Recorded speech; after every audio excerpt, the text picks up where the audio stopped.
Right. Hello, everyone.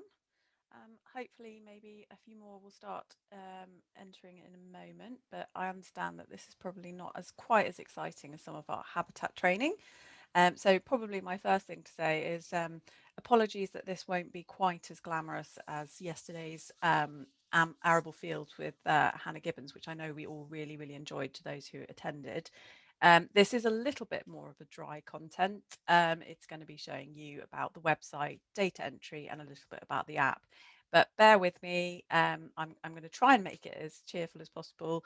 And obviously, it wouldn't be worth doing our NPMS squares if we didn't do the data entry bit at the end. Just to tell everyone that we're currently in webinar style, so I can't see or hear you. So if you'll raise your hand or something, I can't sort of go to you to answer a specific question. If you would like to ask a question, there's the Q&A function on the webinar. So if you simply type in your question there, then it will be listed. And then what I'm going to do is have a little session at the end where I hope to be able to answer your questions as best as I can. Normally, I'd have somebody as a co-host with me, and they would be monitoring the questions and the chat function throughout. But unfortunately, because I'm on my own today, I will have to leave that section until the end so that I don't sort of distract from what I'm doing. So hopefully I'll be able to explain everything for you. And so we'll just begin now. Hopefully everyone's listening. It is being recorded. So if you find that you have to pop out, then or for some reason your internet connection it drops out and for some reason you can't get back in, it will all be uploaded onto the YouTube channel and you can watch it at a later date. Right, so I shall begin. So just to give you a bit of an outline of what we're hoping to cover, we're going to be looking specifically at how to navigate around the website. So bear with us if you already know how to do that bit. We're also going to look specifically at how to create your plots and look at your squares, and then obviously how to enter data for your plots as well, looking at the three different surveyor levels: wildflower, indicator, and inventory. We're going to spend a little bit of time towards the end on the app. However, it's difficult to show you whilst doing a webinar style, but hopefully I've got a medium which can show you how to use the app. And then I'll just go into a little bit about additional resources at the end. So as I said, this content of this webinar is a little bit drier than others. So I think there's not many pretty pictures, but obviously our website is one of the places that has got some lovely pictures of plants on it. So it's bright and colourful and cheery and always nice to look at. So this is what the home page of the website looks like. I'm sure most of you have already been onto there before. And where you want to also mostly be navigating to is the menu button in the top right hand corner, which will take you to all the relevant pages. However, the main home page has a little bit about what the scheme is and who the different partners are. It has some background information on sort of why it was needed and how it started. We've also got our blogs on there, which we try and keep as up to date as possible, put new fresh ones out there. And a little word about blogs: if anybody has an interesting story about their plot or why they're an NPMS volunteer, please do contact me. We're always looking for new material for our blog pieces. And there's our news and our newsletters as well, can all be viewed on that part as well. So then if you do click on the menu button, it will then give you this selection of different options to navigate around the website. So obviously you've got your home button, you've got the resources and the various other ones. We're going to go through each one of them and show you what's there. And every time that there's a plus button, it means that you can open up to more options beneath. So yeah, as I was saying, so the plus button, if you click on that, it then gives you the sub options of other pages within that category. So here, for example, we've got resources, and then below in the orange are all the other pages that are linked within that you can go to. So we'll start with resources. So if you click on the actual, if I just go back 1 second, so if you actually, obviously we've got two of the same name, so resources and resources. So when you click on the first resources, that just opens out the different options. But then if you go and click on resources itself, that then takes you to our list of resources. And I feel like I've said the word resources too much and it's lost all meaning now. So here we've got all of the guidance notes and the species lists and all of the stuff that you would have had as either a physical pack or you would have had as a digital pack if you joined probably within the sort of January and beyond. But I am going back in the office on the 13th of May, and I will be starting to mail out everybody's hard copies of their survey packs. So you can see you've got the guidance notes here, can all be downloaded, the species list and the ID guide. And there's also the online data entry and website guidance presentation, which is a bit like what I'm doing for you now. The survey forms. We've got frequently asked questions, which, so if you've got a question, might be already in there that's worth asking. One really useful thing that's here is the NPMS plot grid reference crib, which I mentioned in my Don't Lose the Plot Over Plots video. And that is a way to find out the specific grid reference for your numbered plots that are on your 1 kilometre square. There's also links to other useful books and websites. Very specifically, we've got a section on access here. So this is where you would find your letter for downloading, or the postcard if you're in Northern Ireland, which you can post off. And in fact, I posted mine off a couple of days ago, and this morning I had a phone call directly from the landowner telling me that I could go onto the land and it was all good. So it does work, promise you. We've also got the list of NPMS mentors. This is an old image, so hence it says 2019. That's the update. It obviously gets updated regularly. And then we've got other volunteering opportunities. So with the mentors, you can become a mentor yourself. And we're looking to ways to explore that role. So it doesn't necessarily have to be somebody who's a plant expert. It could be somebody who's just very technologically savvy, and maybe they would like to help others who aren't.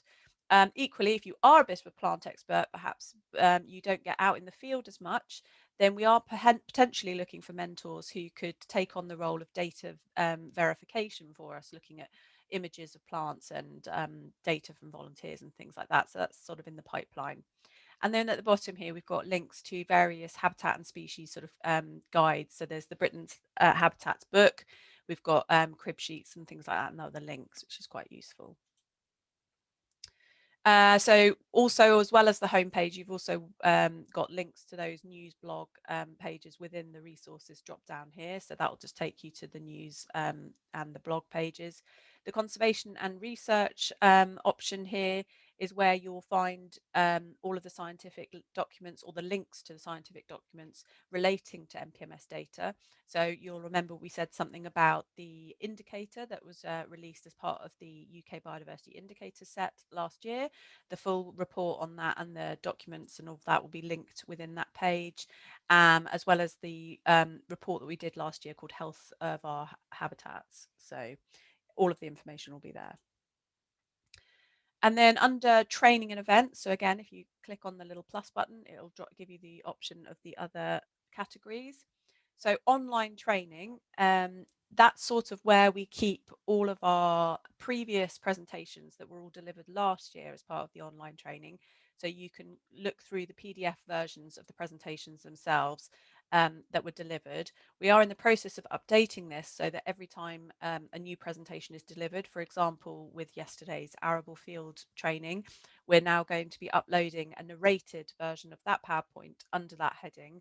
And we're hoping to also have the embedded YouTube videos of the webinar recordings there as well. So this is still sort of a work in progress at the moment, but it's where you'll find all of last year's resources and training. The My Events section, this is actually where you'll go to book onto very specific events. So at the moment, we're obviously doing webinars mostly because of COVID. However, in normal years, we'd also be running lots and lots of face-to-face training opportunities delivered by local trainers in your area, and they'd be spread across the UK.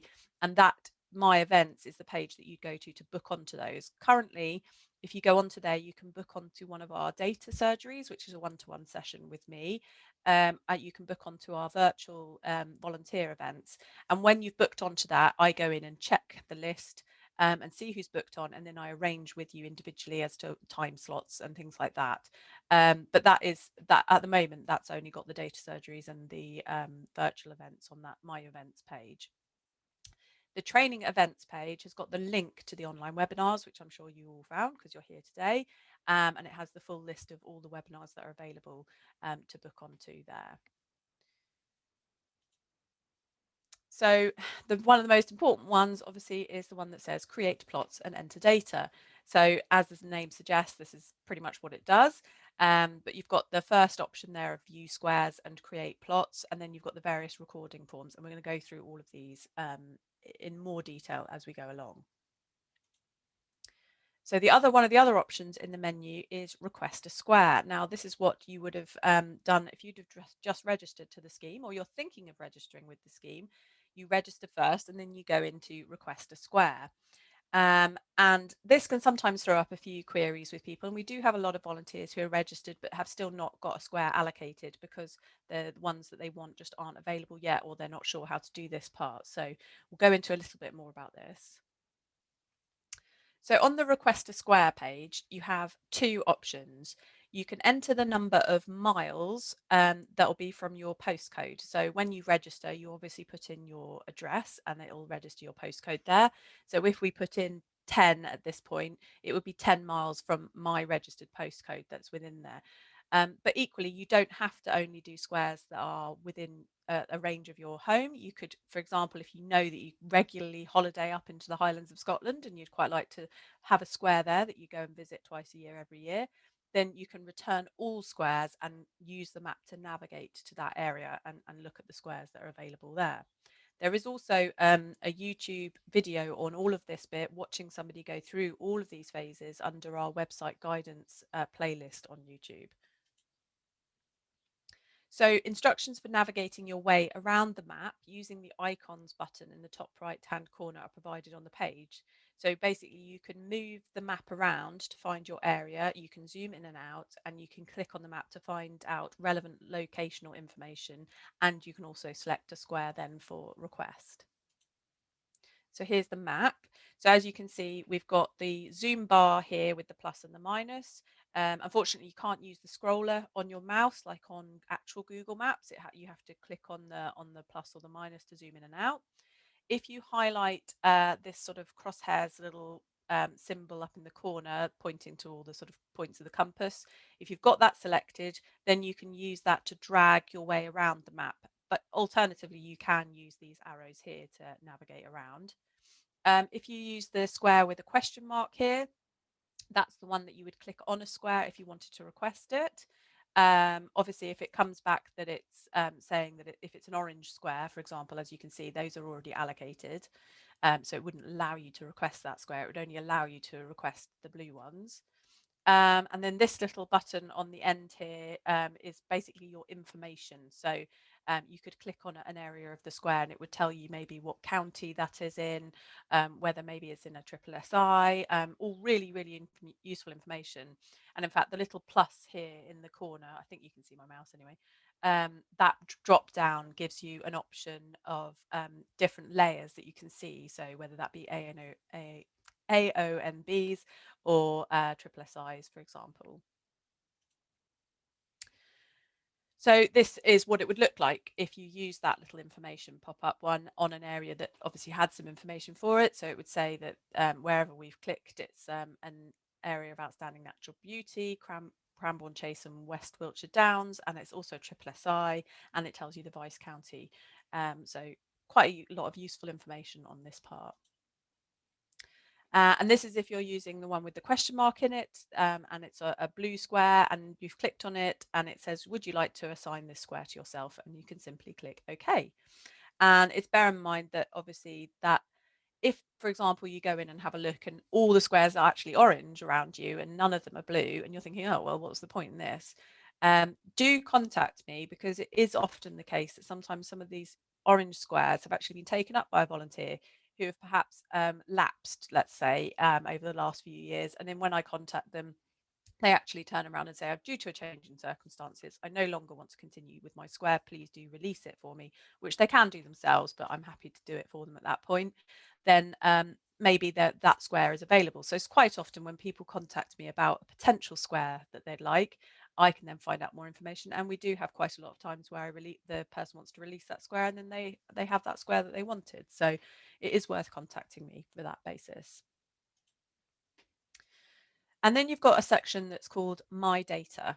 And you can either visit My Visits, which is under My Data, and that will be show you all of the data that you've already entered, or you can opt to actually download your data in a number of different formats. So you could have a spreadsheet, for example, of all the data that you've personally entered, which is, especially good if maybe you're doing this as part of a local group, or you just would love to see the information and show it to other people. So it's your data, you can get access to it.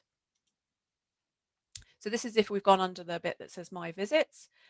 What's quite nice is that it shows up where you've done your surveys as a little blue circle on the map.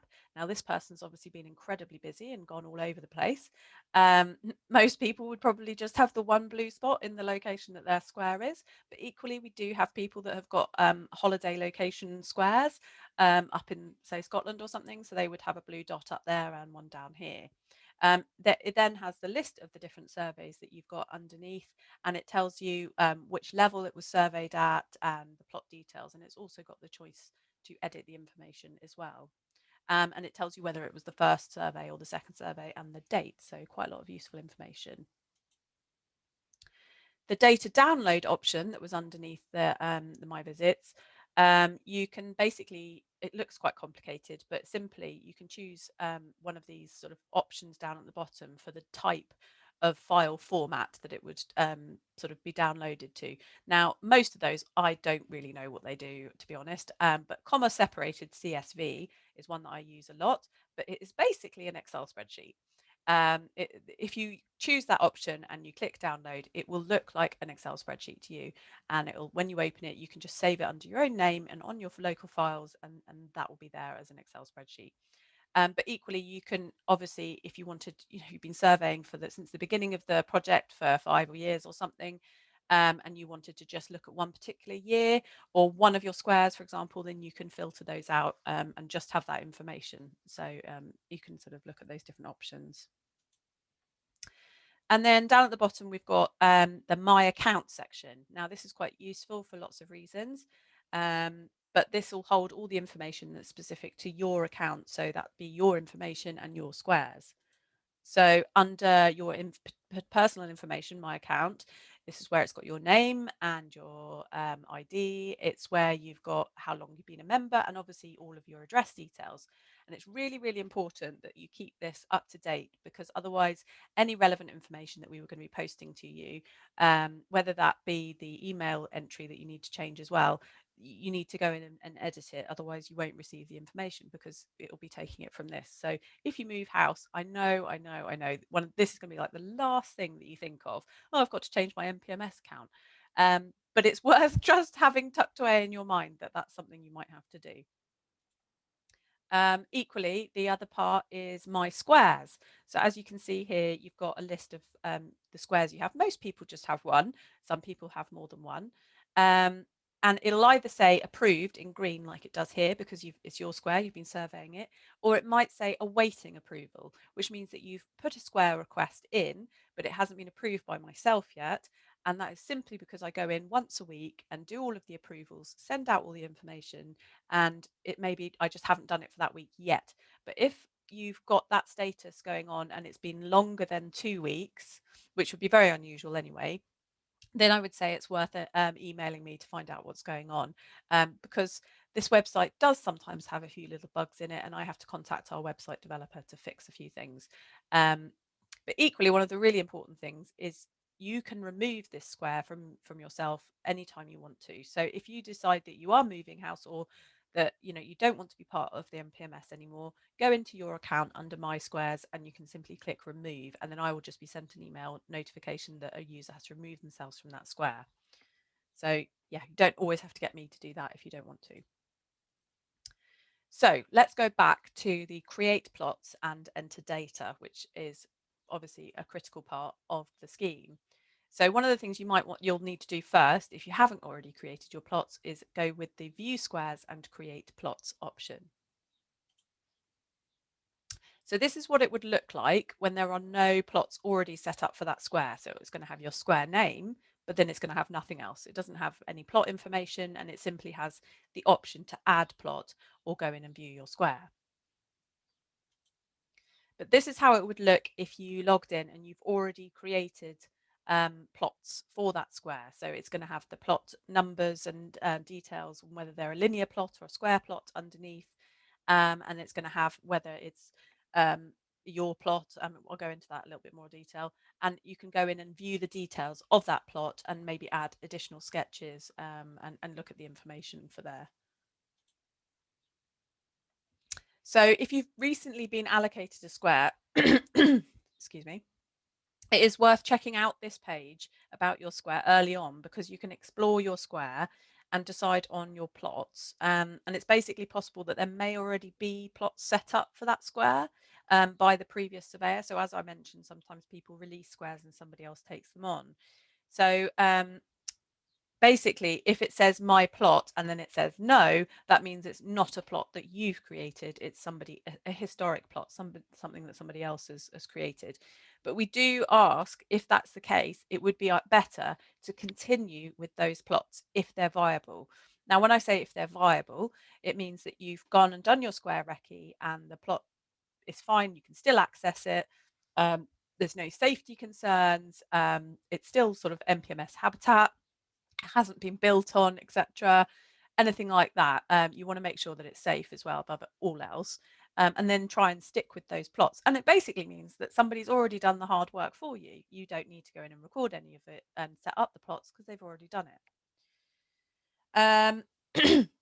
And then you can select view details, and that's how you can go and find the plot as well. And then one of the things that is really useful here is to view and edit the square information itself. So that's at the top, just by the square name, as you can see. So when you go into that view and edit square information, you can, first of all, really usefully download the square details, like the ones that I send everyone, either as a hard copy in the pack or you've been attached to the welcome pack email.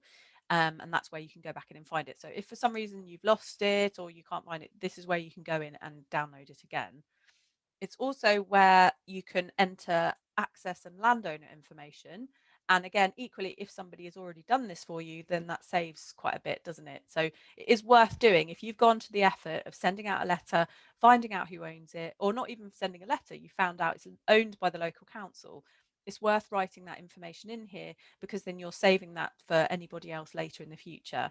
And because finding the landowner bit can be a little bit of a long task. So once you've done it, you definitely want to put it in. Don't worry too much about what it says about tranche number. And obviously the grid reference is the name of the square and it'll already be there. And as you can see from the map, you've then got the outlines of exactly where the square is. And as before, you can use the pluses and minuses to zoom in and the arrows to move around and view your square. And it's quite useful for looking at how you're going to access your square, what habitat is there. But equally, you could also do this on Google Maps, and you could use Street View, for example, but you won't have the square sort of outlines so much. So you might need them sort of on the both screens to have a look at where the edge of your square is, for example. So then if we were going to create a plot from scratch, this one again is the one that doesn't have any plots already created, or for example, we found that all of the plots that were created are not viable and they're not safe. So we've got to go in and we've got to create some more. So obviously we've got add plot, which is what you want to be clicking on first. Once you've clicked on the add plot, you get taken to this page, which wants you to select what plot type that you're looking at. So that you're dealing with. So the standard for most habitats, if you're doing a square, is 5 by 5 meters. So you can literally use the drop down and select that. Or if you're doing a square in a woodland, it's going to be the 10 by 10 meters option. And then we've got the linear option of 1 by 25 meters. Now there is a little button here that you can tick that's called expert mode, which really it doesn't mean you're an expert or anything, and it only adds a couple of extra functions, but I'll go into that separately in a minute. And then your plot label. So as you could see from one of the previous examples, plot 1, plot 2, plot 3, I mean, go wild. For example, I've created a plot A because some of the other plots already had numbers. But the first thing to bear in mind, it might be if you're using one of the numbered pre-selected plots on your grid square, which is what we encourage you to do, and it's called 17, by all means call it plot 17, because it's going to be easy to remember, and it's going to be relevant to that square. But you know, if you want to go plot 1, 2, 3, 4, 5 because you've got 5 plots, that's also fine. The main thing is that you don't want it to be the same as something else, otherwise it's not going to be individual. So then the next page, after you've probably clicked next, it will say want to enter some data about the environment. So how sloping is the plot? So is it flat or is it steep or moderate? And what direction does it face? Now, obviously, if it's flat, you don't need to put what direction does it face because it's flat. And then regarding the grid reference part, so basically you can see I've tried to highlight the little square that's up in the corner there. So once you've zoomed in to where your plot is, you'll then want to click on this square and then click on where you want the plot, and then that will give you the grid reference of the center of your plot fill in that bit there. I'm going to show you all of this live, hopefully in a bit. So let's run through an example of drawing a plot. So we're going to select the plot type here as a square plot, 5 by 5. We're going to enter the plot label next, say plot 1, and then we're going to enter the grid reference for the southwest corner of the square plot. So that's where you're actually in the field and you've taken your grid reference from that southwest corner using the app on your phone or something like that. Or if you're lucky enough, a GPS. So then we're going to put in the environmental data, which we've also collected in the field about how sloping is the plot and direction it faces. And then you can change it from British National Grid to one of the Irish ones, to the Irish ones or one of the other methods. But the standard default is going to be British National Grid. So you just might need to change that drop down if you need to before you do the next part. And then, as I said, you use the zoom bar to zoom in to exactly where your area is. And then you can use that little crosshairs there to drag and move the square around. But then you'll want to make sure you click on the other one for when you actually select where the plot is, which you'll go into next. So that's where you click on that little button there. And when you do that and you click on where your plot is, it'll just give you a little square, which will be roughly the sort of right scale of where your plot is, and it'll automatically fill in the grid reference here for that plot. So when you're doing it for a linear plot, however, one of the main differences is that you're asked to enter a plot end grid references rather than for the southwest corner. So you still put in your plot label as before, but you put in a plot end grid reference for 1 and 2 there. So where it starts and where it ends, basically. But then when you're actually finding it on the map, you still put in like the center of that linear point. So if you were following this edge of this path, for example, then you would put it in the middle of where your plot is and it will get the centroid grid reference for you. It'll then, when you're creating your plot, it wants you to upload your field sketch of your plot. So hopefully that you've already done that. So you could simply, if you've literally done it on a piece of paper, use your phone to take a picture of it, and then you can upload it as like a JPEG image. Or if you've got a scanner or something like that, you can, use that. And then you'll want to put in a written description of the location and the features as well. And with the plot sketch, it's worth bearing in mind that you don't necessarily, it doesn't have to be just the features that are within your plot, because obviously if you're looking at like a grassland plot, for example, there might not be very many distinguishing features to sort of talk about. I mean, there might be, say, a little part of the plot that's got more rushes because it's wet, or there's a bit that's got a little patch of nettles on the side or things like that. You can draw that on, but it's also worth drawing some of the features that are outside your plot boundary. For example, like there's a telegraph pole just there, and then there's a path that side, and there's a hedge on the top and that sort of thing. And it all just helps the person and yourself for next time, just remembering exactly where you set your plot up that time. So just to show you what you can do in expert mode, so if you've clicked that, you still go in and you enter the plot label, you enter the grid reference for the southwest corner, all of that is still the same. So all it is that there's 2 extra little functions here. So basically it means that you can drag and move the plot around with the little circle in the middle, which is that one in the square. But also if you click on the circle on the outside and drag it, you can change the angle of the square. So obviously, because normally it just puts it straight and square, sort of facing north south. But if you know that your plot, for example, was at a slight angle because it was in line with something else, then you might want to change the angle a bit on that bit. And again, there's expert mode for setting up linear. So again, you select expert mode and you put in your plot label and all of that, all your good references. But it just means that once you've clicked on the center of the linear plot, as I said before, you need to click on the center first. You then have this lovely little line drawing option where you can literally click along as you go along the linear feature. And then once you get to the end of your plot, you just double click and it'll have a nice little red dotted line for you, which is quite useful, as you can see here. So that just means that rather than the linear feature being represented by a little square, it's actually represented by the line.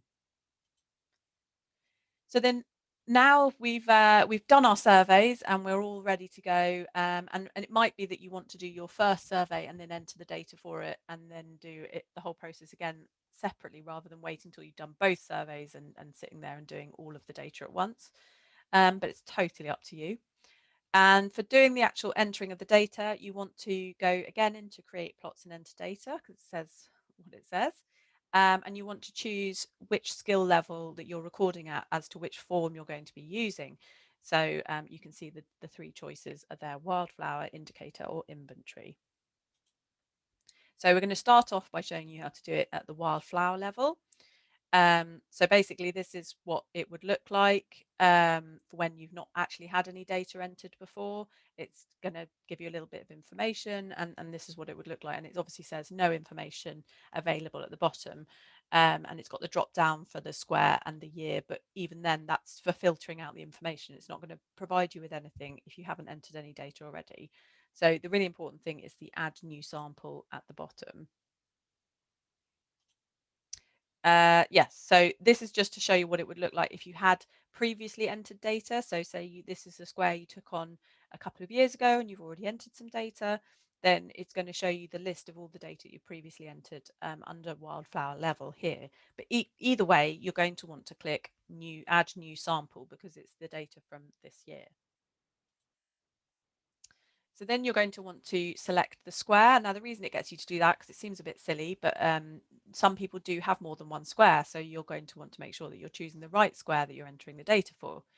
And then equally, you want to select which plot. So again, it's another handy little drop down. You don't have to remember grid references or anything. And as long as you've obviously made a note on your recording form which plot number it is, then you simply just choose it from there. And the grid reference will automatically fill in because it remembers it for your plot data. And then we literally just click next step.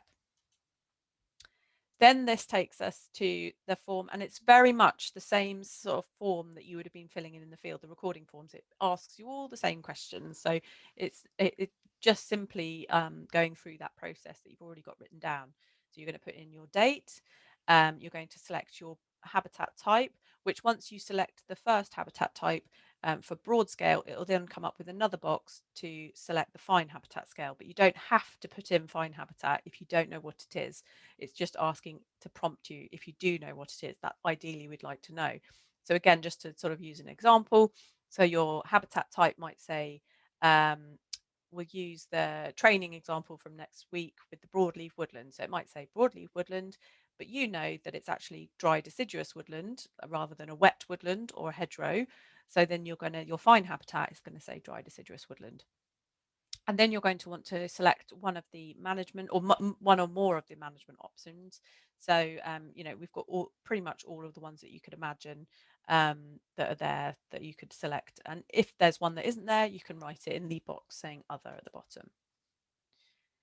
Then it's going to want to know a bit about the grazing information, if that's applicable for your plot. If we were doing an arable field margin, like from yesterday's training, we're not going to be putting in any grazing information in there. And that's simply asking for what's the grazing pressure like? Is it low, medium, or high? What animals were grazing? And don't forget things like rabbits or deer count in this. And then it wants to know how wooded is your plot. And if you're doing grassland, it's not going to have any hedgerow shrubs or trees, but it's the same as your form.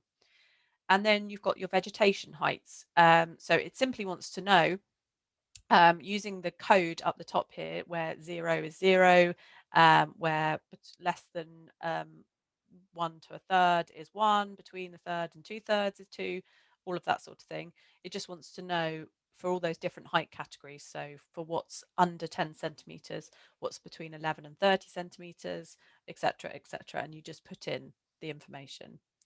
And then at the bottom, it wants to put your recorder name in there. Joe Blogs is here, as you can see. But then it wants to know the bare soil, etc., rock and gravel. And when it says litter, it doesn't mean has anyone left their crisp packets around. It means what's the leaf litter or the sort of vegetation litter like. So mostly that's going to apply for mostly woodlands and things like that. And mosses and lichens, sort of what's the percentage of that? Then it wants you to enter your plot photo, the one that you took from the southwest corner, and then write in any comments. Now, the comments could be anything you feel like writing, what the weather was like that day. Maybe it's a particularly dry summer and you've really noticed that the plants are suffering and it's not everything's looking really crisp or burnt off. Maybe there's a big tree that's fallen down in your plot that's in the woodland. That sort of information could be quite useful and worth noting down. And then you just click next step.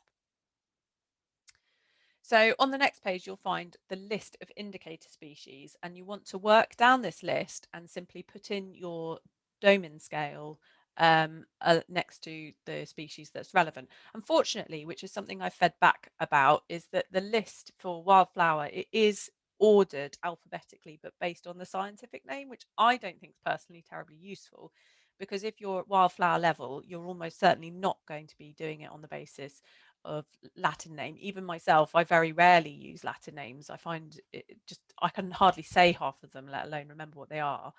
In which case I think it would be better if it was in alphabetical for the common name. So it's something I'm working on, but bear in mind it would have to be changed on the website and everything like that. But you basically go down and look for the species that you've recorded. And obviously, because you've already been asked about what species, what habitat it is, the list will just be relevant to that habitat. It's not all indicator species that are at wildflower level for the whole of the NPMS. It's going to be specific, say, to dry deciduous woodland, as that's the example that I chose. And then you just add in the scale. And as you can see, you can add an image as well for any of those, which could be really useful because maybe you were 99% sure that it was yarrow, but you add an image and then somebody can double check it for you if you need them to. So that's quite useful. So then if you're going in at the indicator level, you just click on that form for going in at that level. So again, if you've not previously entered any data under that, then it will still say no information. This is showing you as if you've already entered information at this level, and the survey data will be below. But either way, you're adding a new sample. Excuse me. So then again, just as before, we need to select the square, select the plot, and then it auto-fills the grid reference, and then you click next step. So it's no different. You still need to enter your date and your habitat and fine habitat and your management, just as before, no change. You then want to go through the same things again with grazing, vegetation heights, bare soil. It's sometimes useful just to see this again so that you know the process. Again, plot photo and the comments. And this is where it just looks slightly different. So recording the species at indicator level, you simply have to just start typing the species, and you can type the Latin or the common, and it'll start coming up with suggestions of what you're trying to write below you. So here, as an example, it's written buttercup, and you can see underneath it's got a few of these options: meadow buttercup or bulbous buttercup, creeping buttercup. And you can simply click on one of those. You don't have to write it out in full, and it'll autofill that box with the species that you've selected. It's definitely worth bearing in mind that sometimes some species have subspecies underneath them, and you want to make sure that you're not accidentally choosing some crazy subspecies that only lives on an island and off the west coast of Scotland or something. So just maybe have your guidebook with you, your ID book, just to double check the Latin's right and that sort of thing. But don't worry if you do accidentally put in some rarity, because in all likelihood it'll get flagged on the system and somebody might contact you and say, did you really find this terribly obscure rare plant? And then you put in the abundance, just as before with the Domin scale.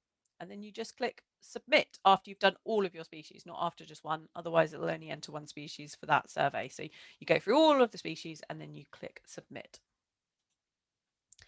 And then we'll just briefly go over the inventory recording form. Again, you add new sample just as before. If you've previously entered data, it'll be there. Otherwise, it'll say no information. You go through the same procedures, select square, autofill, etc. And then you go in and you want to put in all of the details about the date and the habitat type. And here you can see as an example, when you're selecting the habitat type, it'll then go to the next bit, wanting to know which fine habitat it is as well. And then simply, it's very like the indicator one, in that you start typing and it'll have the plant come up underneath it, and you simply select it. But this will obviously have the list of all plant species that could possibly be recorded in the whole of the UK as an option, because at inventory you're not sticking to a specific set of species, unlike you are for indicator and wildflower. And then again, when you've entered all your species with the abundance, you simply click submit. So each survey you enter is then stored on the database, and you can filter and sort by year or by square if you have more than one. And this data will be then sort of at the recording level you entered, and you can look at it at my visits, that sort of thing. But then another option here is the extra species entry form here at the bottom. So basically, if you're doing it maybe at, say, indicator level, and there's a certain species that isn't on the indicator list, but it's in your plot and you know what it is, you're 100% sure you know what this is, and it's quite an interesting plant, and you think, but it's not on my indicator list, so how can I enter this information? So this is where you would go in and do it. Because maybe you're at a stage where you know what some of the extra plants are, but you don't really want to start going in at inventory level where you have to record everything, but you just want to record some of these extra species that you know what they are. So then that's where you can go in and you can set up, say, for your plot where you found that specific information, that plant. You can choose which plot it is. Equally, maybe it was on your walk up to your plot and you found some really nice orchids or something, and you know which species it is, and you think somebody should record this. Then you could come in and do it here. You simply would then use the map to zoom in and move it around and drag it and find the exact spot where you saw those orchids, and you click on that and that'll autofill with the grid reference. But either way, you click next step. Then you've got to put in the date, because obviously with any kind of recording scheme or data, the date is really, really important, and you need to put that in. And any additional comments. So maybe you thought maybe it's not even a great species. Maybe it's Spanish bluebells, and they have been planted there by somebody, or they've been spread by birds, and you think this is really important. I need to record that this invasive non-native species is here. So you've put in Spanish bluebells, and you could say in this box, for example, I believe that these have been planted by somebody, meaning well, but obviously not. That's reminds, because I did actually see that at Triple SI yesterday. And then basically you can put in any images that you've taken of that species, for example, but it's worth noting that there's nowhere to put the abundance. So you couldn't put that there was, so much percentage of this plant, because you're only doing these as a sort of ad hoc entry. So, and then you click submit. So then you can go in and view all of your submitted surveys in one list, irrespective of the survey level. So maybe you started up with us at the scheme at wildflower level, but over the last few years you've increased. You thought, you know what, I'm going to give indicator a try now. I think I've gotten better. It will then show that you've got some wildflower level surveys and also some indicator level surveys, and they'll all be listed here under my data and my visits. So there is also another way, which is using the app. Now, this basically means that you're not using the paper recording forms at all, and you don't even need to come back and sit at the website entering your data like we've just gone through. You can do it all in the field with the app directly. However, it's really important mentioning that you need to have registered as a volunteer first on the website and requested a square, etc.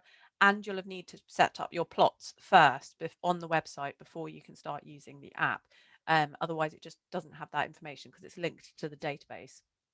But it is a really, really quick way of doing it, because you can literally just enter all the information. Then you don't have to think, when am I going to sit down and enter all of my data? So I'm going to attempt to show you how to use the app, and after that I will show you some of the website as well. So I now just have to find a new sharing page, so bear with me 1 minute, because it's a little bit tricky doing it in the middle of a session, but hopefully PowerPoint inbox, I think it should be that one.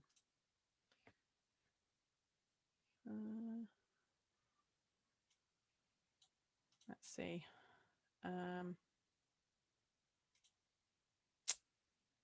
think I might have to stop sharing and share again. That's usually the best way to do it, isn't it? Now I've lost it. Bear with me, everyone. Apologies for the slight incompetence at my level. Here we go. Right, that should be it. Right, everyone should be able to see that. I will just for a second look at the chat. Can everybody see the screen with the little mobile app on it? Hopefully. Yay! Okay, I've got enough yeses to keep going. That's all good. Okay, so just to bear with, this is basically a test site for the app that we're developing at the moment. So there are a couple of additional features on this version than there are compared to the ones that you've got on your phones at the moment. But we're hoping to roll those out in the next few weeks. But I'm just going to log in as myself, if I can remember all my passwords, of which, if you're anything like me, you have far too many of them. So, oh, see, that's not a good start, is it? Let's clear form and try again. Oh, I know why it might be actually, because it doesn't like the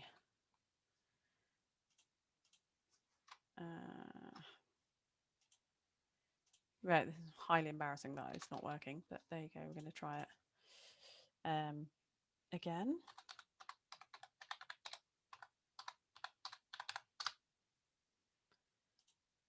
Oh, great. Let me go back to log in and start again. Otherwise, I'm going to show you the website.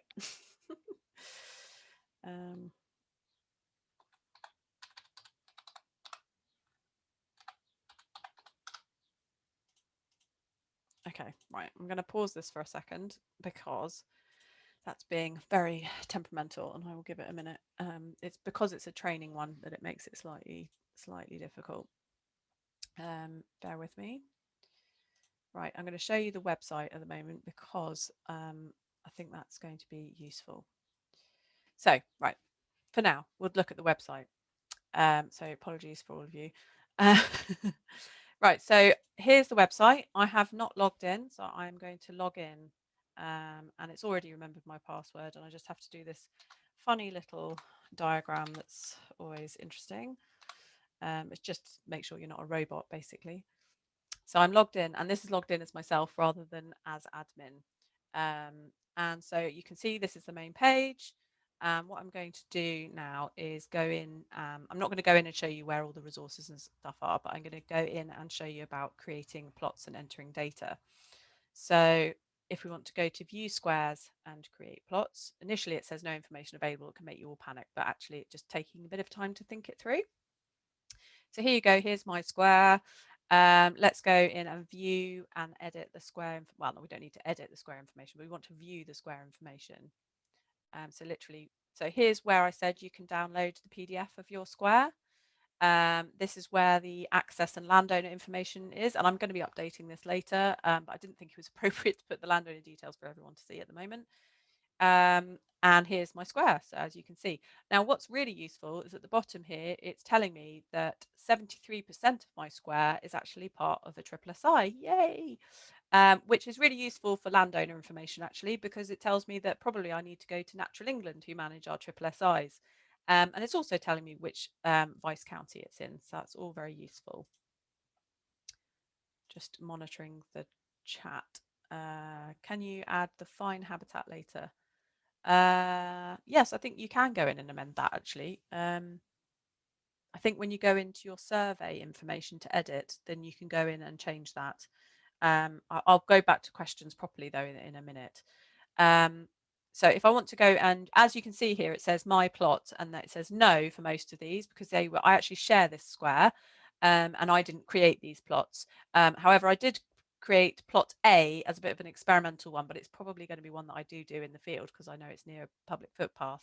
But we can go in and view the details or add sketches, and you'll see I'm not allowed to delete any of the other plot information because it's not my plot. So but this is how we can go in and we can see the plot label and see where it is, and this is where I'm going to add my sketch and my description later.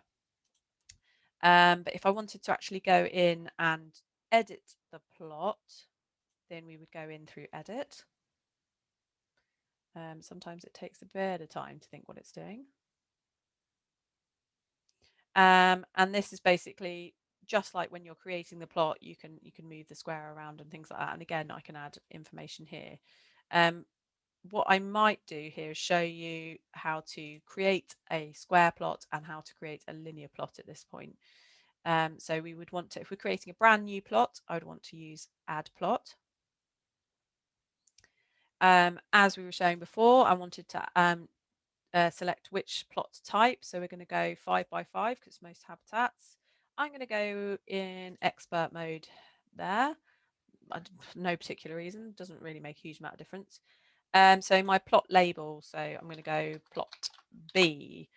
I obviously would know my southwest corner grid reference if I'd actually been setting this up in the field, but I'm doing this as a sort of experiment for you, and I don't think there's any point in me making one up just for the sake of it. I'm going to say that actually it's pretty flat around there, so we're going to go flat. And then in terms of where I actually want it to be, so if I select this little arrow here, the sort of crosshairs one, as you can see, it means that I can move and drag it around. And then I can zoom in. So I'll tell you what, I'm still on that, so I can still go like that. And then I can keep clicking on the button to zoom in and drag it. Zoom in one more time. Oh, that's it.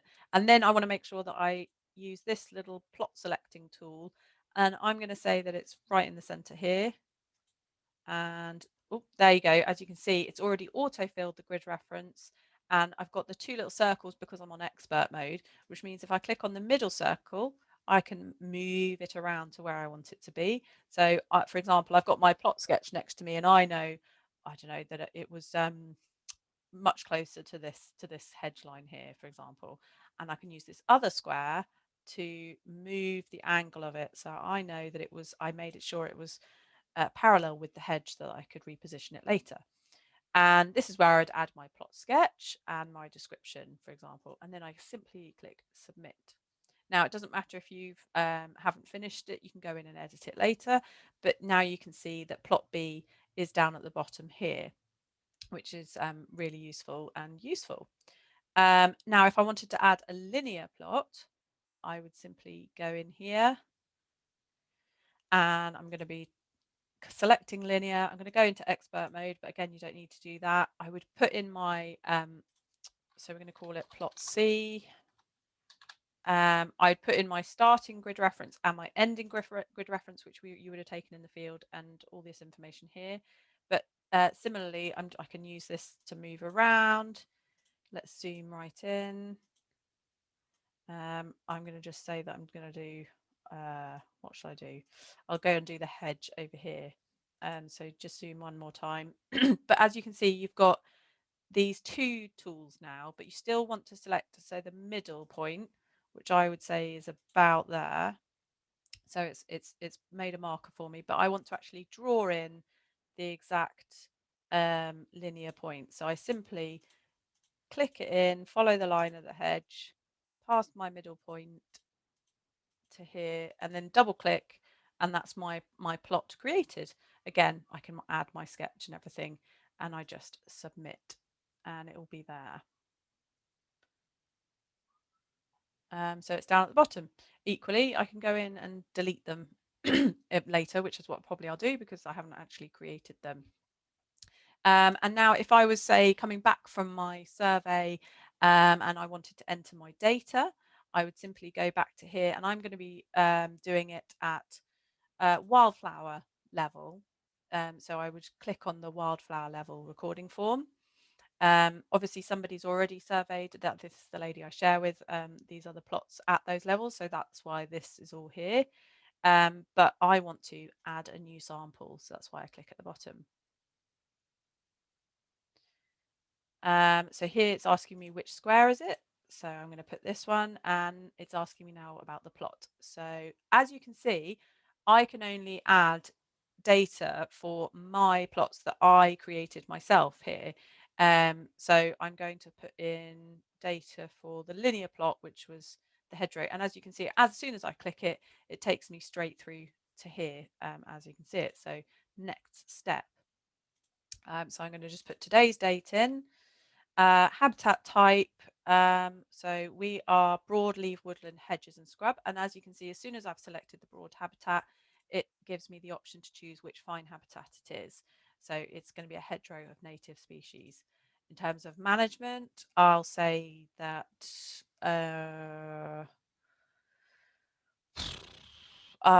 there's been a bit of extra hedge laying, for example, and also ditch clearance because I live in the levels. Grazing pressure, well, there isn't any because it's a hedge, so I'm going to leave that blank. So vegetation, so I don't know, there's going to be like 1 for lower stuff. I mean, most is going to be around this level, so I'm going to say 3 for that, 1 for that. I'm going to say it's not very high hedge, so I'm going to leave it at 0 and 2 for that. Recorder names, there's my name. Bare soil, again, you can, so if there isn't any bare soil, just leave it blank. Bare rock, gravel, there isn't any. Litter, well, it's a hedge, so, you know, I'd imagine that there'd be a small amount of litter. Mosses and lichens, well, I live in Somerset, so most of the hedge species are covered in quite a bit of mosses and lichens. So I'm going to sort of say that there's about that much. Bear in mind, I'm obviously making this up, so try and go on the judgment of the actual site. And this is where I'd add my photo. Now, because it's a linear plot, it's not obviously going to be from a southwest corner. I'm going to stand at the facing the midpoint of my hedge and try and stand back far enough that I can get the majority of it in shot, or at least that midsection. That's where I'm going to take my my photograph and add my comments as well, and then click next step. So it has this box. If none of the wildflower species were observed, you can click that, and that was job done. Didn't see anything else. So what are we gonna put? Let's have a look. Oh, foxglove. I'm going to give that. So we've got our Doman scale just above to remind you. So probably only 1 to 2 individuals. So we're probably going to put 1 in for that. Traveller's Joy, there's absolutely Old Man's Beard, as that's also known. Our native wild clematis, which is rather lovely. I'm going to give that a score of 2. And for the sake of it, I'm going to say there's a bit of Dog's Mercury in the middle of the hedge as well. So I'm going to give that a 2. And I'm going to add images if I want to, etc. And literally at the end, I just say submit. And maybe there was more species, obviously, but I don't want to bore you by going through that without actually knowing what I'm doing.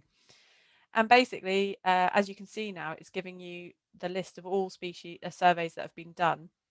And mine's obviously the most recent, so it's up here. Now, oh gosh, I've just remembered that actually it wasn't this species, it was this species. I can go back in and edit this by clicking on the edit button.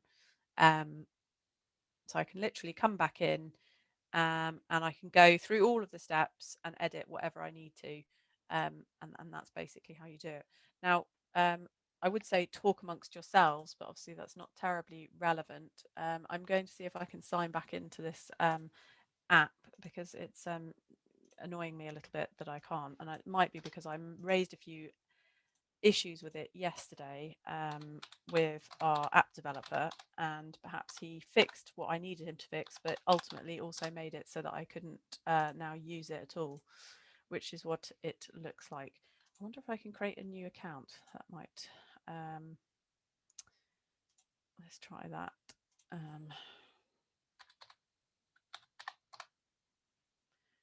Bear with me 1 minute. I will then take questions in a second if we don't manage to get anywhere. No, it's basically stopped working. Okay, great. So what I'm going to do now, I'm just going to go back to my presentation because at the end of it, it just simply shows the last few things. So it's just talking about the data flow and why it's so important. So obviously, you know, the reason why we do this is for monitoring of habitats and plants over a long-term period. And if you don't enter that data, we're not getting any of that information. We do say that if you can try and enter all of your data from the 31st of October for inclusion in sort of annual spring analysis, that would be fantastic because that means whatever you've surveyed for that year will be part of that year's analysis. However, if you don't manage to, it doesn't matter because you can enter your data and historic data for whenever you want. So it really doesn't matter that much, not a problem.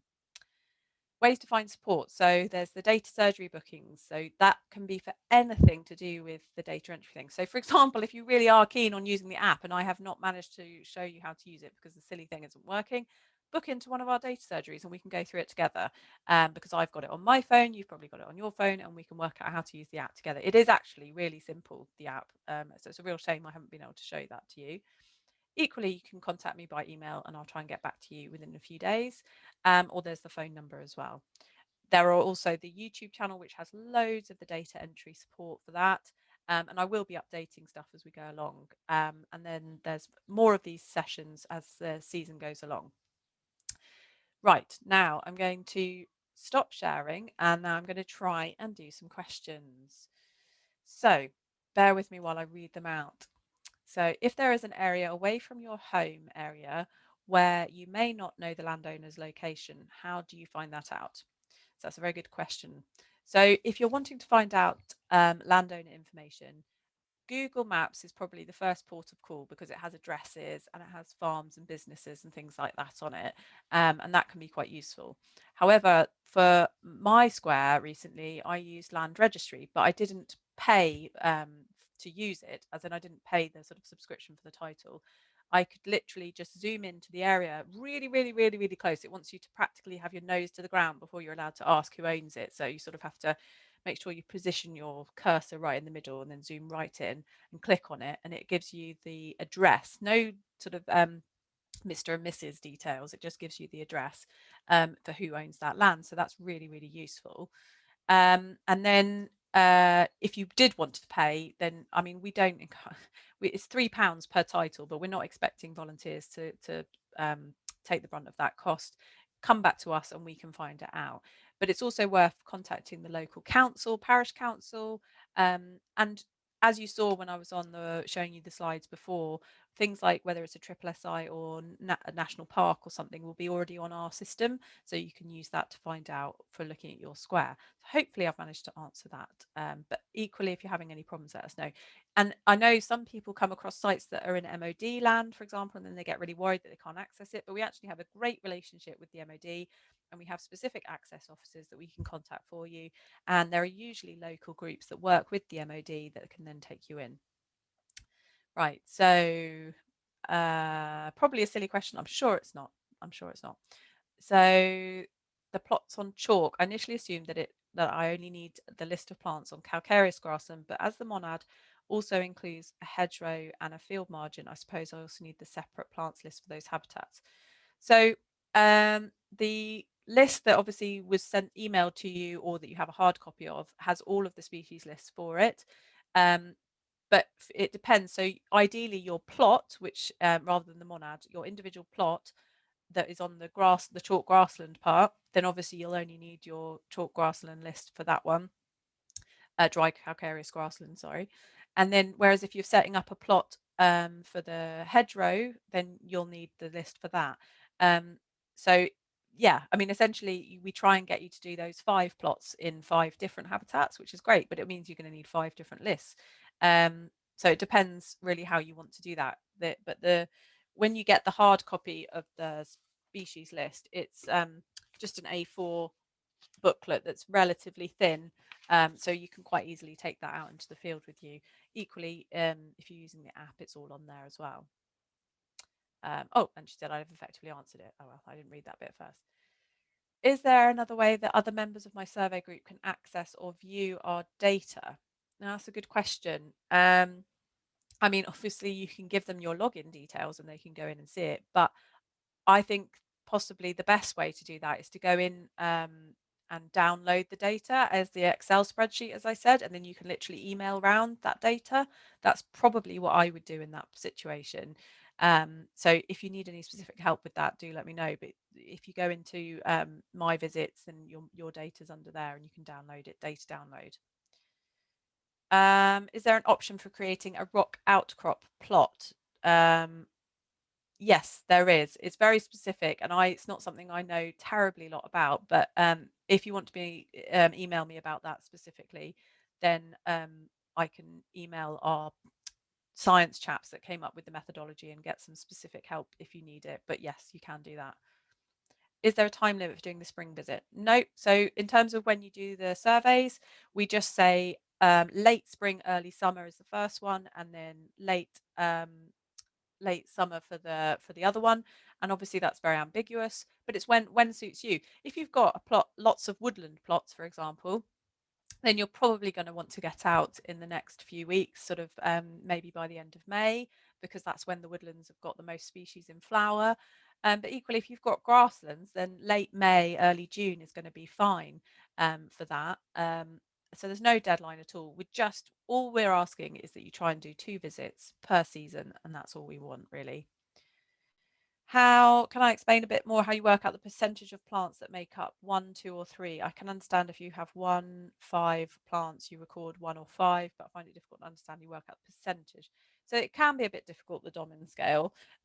So in one of the other presentations, which is on the YouTube channel, I had a slide about this, that so the guidance notes recommend if you can take out a piece of paper that is 50 by 50 centimeters and you put it in the corner of your plot, and that you imagine if you squished all of the plants up that you're looking at, whether it would fit into one or more of those, and you can work out the percentages based on that, because that is like 1% basically of the square.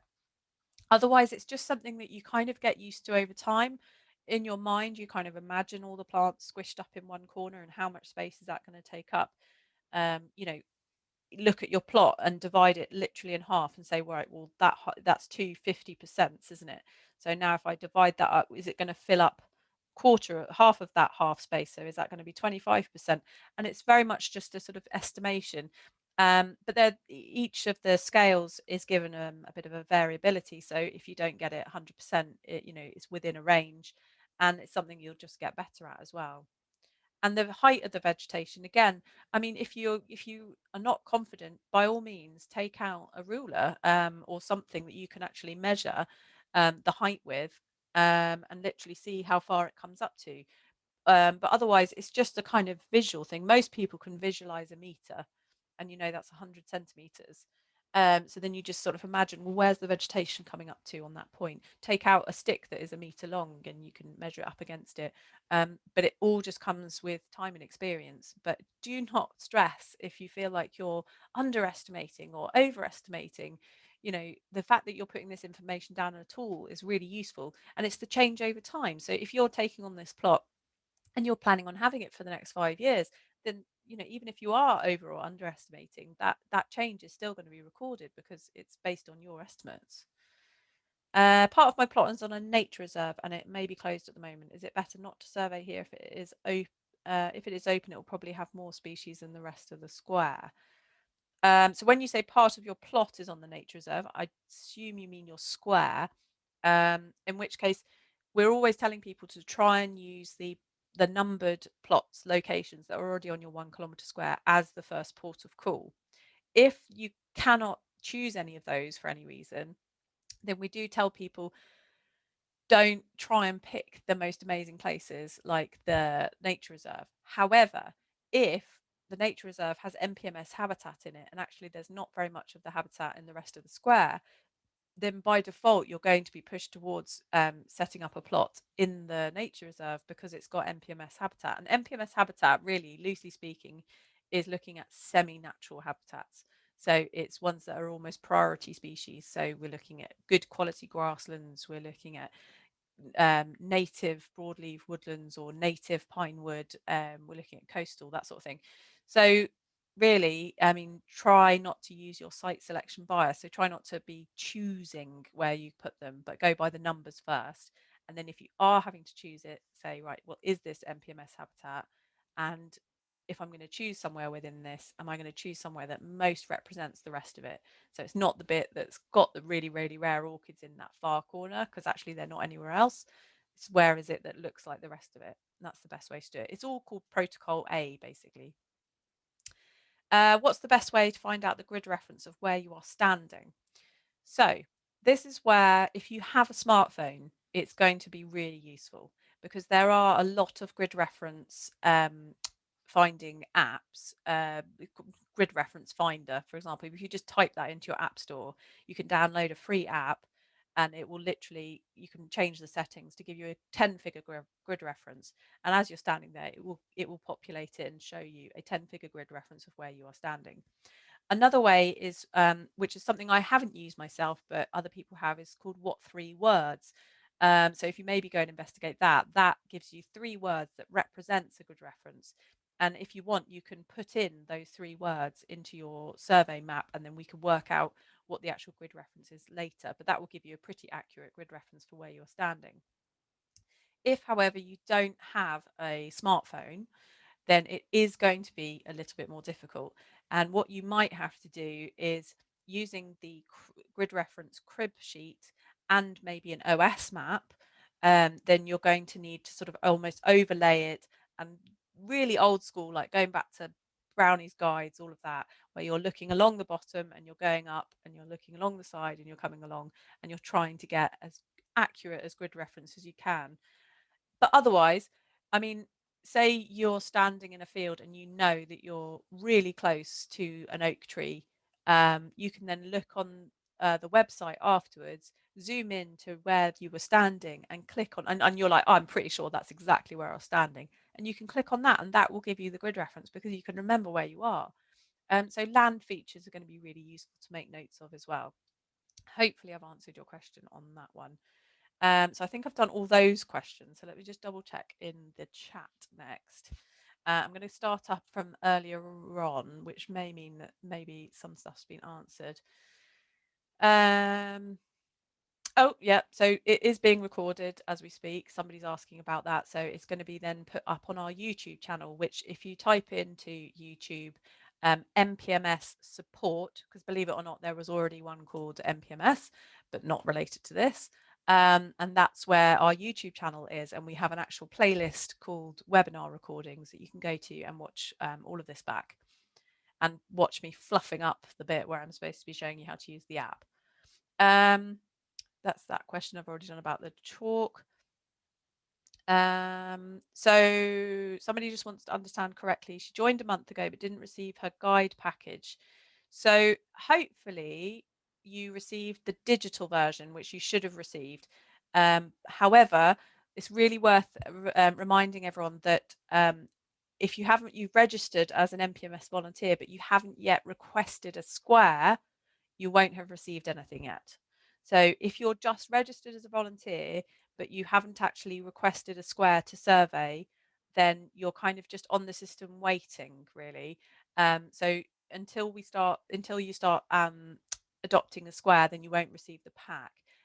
Otherwise, just to go into a bit more detail about that, so you would have received a digital copy of the pack if you have requested a square and it's been allocated, but you won't have received the hard copy yet, as in the actual physical guidebook and everything, just because I wasn't allowed in the office because of COVID restrictions. I now am going back in the office on the 13th of May and the following Thursday, the 20th of May, and I'm going to be sitting there posting. So and I'm going to be going in the office once a week after that for as much as I can. So you will get your physical pack at some point soon, and I apologize that because of the situation it's been so delayed. We go along. How do you manage squares that are coastal or part of the area is sea or tidal? Do you just put the plots on the dry land? So as with all of the scheme, it wants you to be surveying in NPMS habitat. So if we're talking as in it's literally just mud flats and there's no vegetation there whatsoever, then I'm not sure it could be classed as NPMS habitat. You want to be finding the part of the habitat along the coast that's actually got the vegetation and fits into one of the vegetation types of NPMS habitat in your guidebook.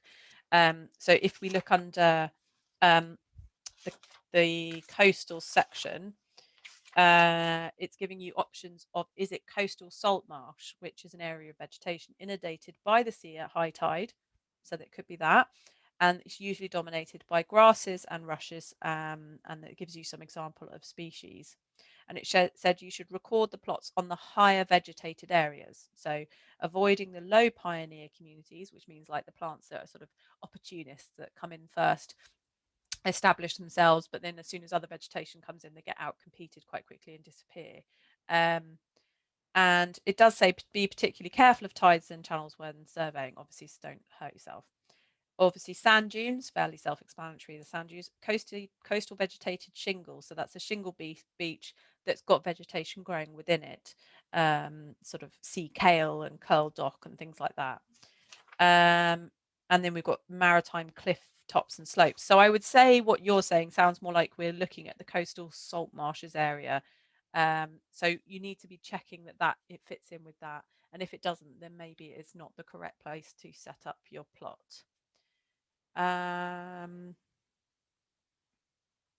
Oh, somebody else has been having app problems today. I feel like I'm going to be sending a lot of emails to our app dude today. Yeah, so the question about the fine habitat. So I'm pretty sure that you can go in and edit your survey information and add that in as we did. Can we get triple SI info from Natural England? Yes, so essentially, if you contact the local area person for Natural England, and you name the specific triple SI that you want to get information on, then if it's regarding ownership, then yes, they should be able to take your details and pass them on to the landowner, probably because of GDPR rules. If it's because you want to know habitat information, then that is all stored online. I mean, bare bones of information, unfortunately, regarding triple SIs, but there are usually reports that you can download.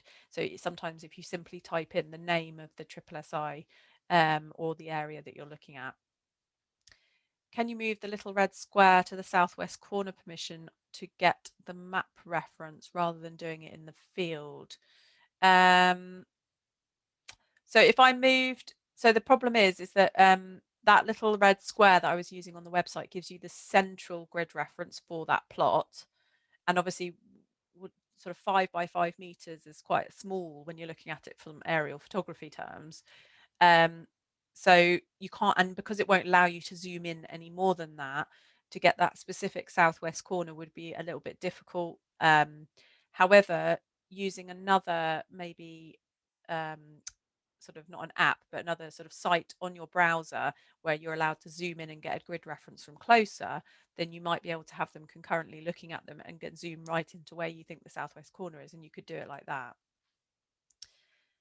Does data appeared on the app appear on your account? Yes, it does. So if you enter your survey information on the app, then when you log in on the website, it will all be there, and you can go in and add and adjust and things like that. So yeah, no problem. And if that isn't the case, then I will be making it so, because that would be crazy if it wasn't. A grid reference finding app. I mean, to be honest, I would just search for grid reference finder in your app store, because there are so many and some are very variable. So I think literally the one I use is called Grid Reference Finder. It's very imaginatively named. But I did have one for a while that for some reason kept crashing. So I had to get rid of that one. Yes, so it's called Grid Reference Free OS is the one. And as you can see, as I'm moving it around, it was changing slightly as it's getting the different grid reference for where I am. I'm sharing my monad with a friend. It's currently registered to me, but can he also have it registered for him and have a separate login? Yes, he can. So I share my Square with a lady called Hilary, and basically I can register and log in and see the Square details, and so can she. So I would say send me an email about that, Joss, and we will get that sorted. Because there is a way of doing it yourselves, but off the top of my head, I couldn't really go through that process, but we can do it. Can we talk about surveying linear stream plots? So if you were doing freshwater watercourse as a linear site, then it basically means that you're wanting to sort of go right up to where the water level comes to. So access is a big thing here, because obviously if you're talking about steep sides, you're going to just plop in. So you want to make sure that you can get to that point where the water comes to, and then you're actually measuring 1 meter into the watercourse, rather than, as you'd probably imagine, it's where the water starts and then all the vegetation 1 meter on the other side up on the bank. It's actually the specific aquatic vegetation that we're looking at. So it's the plants that are just emergent or completely fully submerged. And it is tricky because you're talking proper aquatic plants, and that they are notoriously difficult. However, the list of indicator species isn't too. I mean, if we go into freshwater, which, by the way, we are doing a training session on later on in the year with a freshwater ecologist who really knows her stuff. So she is quite useful. So rivers and streams. So we've got things like fool's watercress. I mean, that's everywhere on the streams around here. Lesser water parsnip, a flowering rush. Again, that's going to be growing straight out of it. There's a lot of negative indicators here as well. Water fern, New Zealand pygmy-weed, those sorts of things that you really don't want to see. But then there are a couple of things that you are probably going to find on the bank: wild teasel, things like that.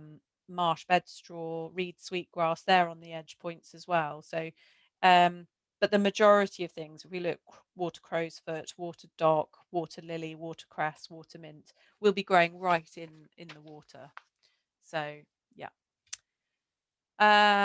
Oh, Caitlin's come back. Do have a Square and did request a hard copy and didn't get the digital copy, but okay. So I will go in and look specifically for yourself, Caitlin. I would say quite a few people have come back to me and said, "Oh, I haven't received the digital copy," but actually it's in their junk folder, which is, I don't know why, but these days the filtering systems on emails are much better in the sense that they're getting rid of a lot of junk that you don't see.